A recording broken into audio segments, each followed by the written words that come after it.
Hey guys, Fire here from InDepth Gaming, bringing you another game review. This time we're checking out Mail Mole. This game was developed by Talpa Games and published by Jandusoft and released on March 4th, 2021 for a price of $14.99. Now, at the time of recording this video, the game is on sale, so if you do want to pick it up, you can save a couple bucks. So, what is Mail Mole? Mail Mole is a sort of children's style platformer, cartoony arcadic style sensed game where you play as this mole here, who can do some cool things such as jump, super speed bash, like kind of dash around, and just interact with the different levels while digging and traveling to collect and restore power for your town.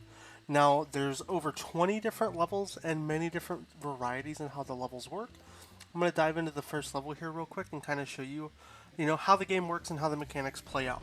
So when you're playing the game, you have a couple different objectives, and you're also going to be presented with options to replay these levels multiple times, as there are challenges for getting speed runs, collecting radishes, and getting carrots and getting all kinds of little unlockable collectibles while you play through the game. Now, you can see a timer. Now, the timer is always related to your speed run, and then the radishes are related to collecting all the radishes in the game. There's 3, and as you play, they'll get more and more challenging when it comes to where to find them and where you need to go. Now, starting out in the game, it's very, very basic what you have to do to complete each level. It's pretty much get from point A to point B as quick as you can while doing all the little tasks and challenges.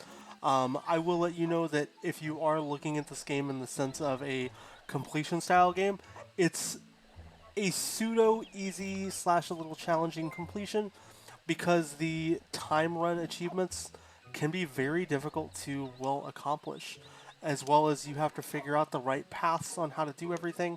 You have to complete the final boss stages, all getting a gold medal on all of them.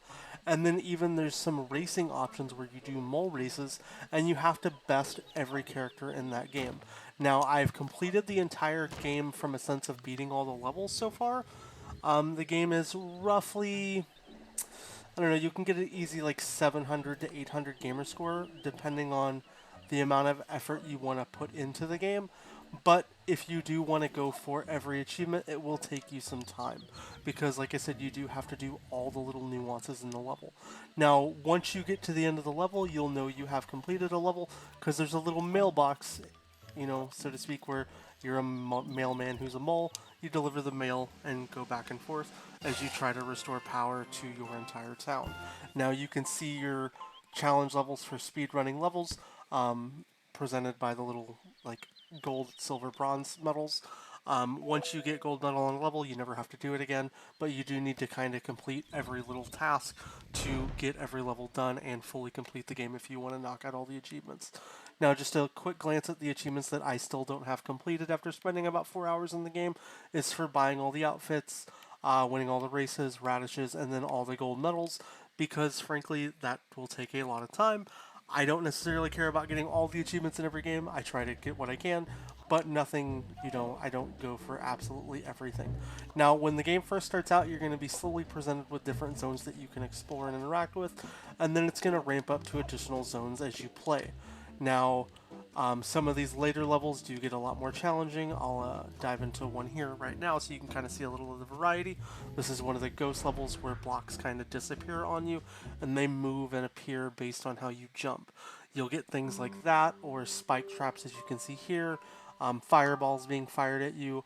Just a nice little variety of things. It's nothing too overwhelming, but it is a little bit of a challenge to figure out, your best pathways and really how to do everything in the game.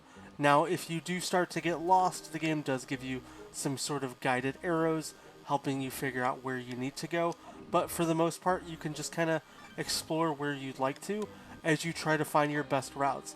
Now, you can shortcut certain areas based on, just your jump height and patterns, but for the most part, it's a fairly similar pathway to get from point A to point B on every level as you're playing. To get those kind of gold rank stats, though, you're going to need to figure out what the best runs are. So, like, instead of waiting here for those blocks to appear, I can just kind of circumvent them, but it does give me a risk of, getting hurt. this little owl guy here that I just, or bat guy that I just went past, does give you opportunities to buy additional lives, which can come in handy if you are struggling on certain parts of the game. But I think I only ever really needed him when I'm recording footage, or really in the final boss fight of the game, because that's where I died, unless I'm just going to continue to die here over and over. But nonetheless, though, this game is actually really fun for what it is. It can be frustrating. I know I was working on it while Dream was playing as well, and let's just say I don't think this game is going to make any of his top 10 lists. But as far as what the game is and the fun and replayability, I do like that there's tons of little collectibles that you can go after. The speed running, like, there's a lot to this game, especially for that price point, instead of just a simple beat the level and you're done, which is something I do enjoy for the game and the offering that it does present. Now, it's a perfect cartoony style kids graphics game, but you know, it's kind of on the vibe. If you guys ever played Super Lucky's Tale, the game kind of gives me a vibe of how that game played. And you know, with trying to do everything in the game, all the little various collectibles, and just completing everything out, you know, it's a nice game. So if you did pick up Super Lucky's Tales and enjoyed those, or like Banjo-Kazooie type games, I think you might enjoy this game pretty well. And it's definitely worth the pickup. If I have to give the game any type of a rating, I'm honestly going to give the game a 7.5 out of 10. I would like to give it a little more, but you know, it's fun, but you know, at the same time, like I found myself like wanting to stop and then go from there a little bit as I was playing. But overall, though, you know, it is a good little game to play. If you do end up picking the game up, let us know down in the comments. We'd love to hear your thoughts. If you do have any questions about the game, you know, let us know. We'll be happy to answer them in the comments.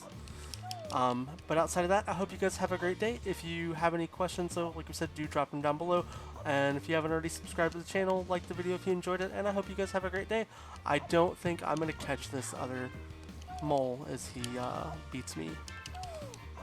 But yeah, outside of that, we'll finish this level up, and you guys have a great day.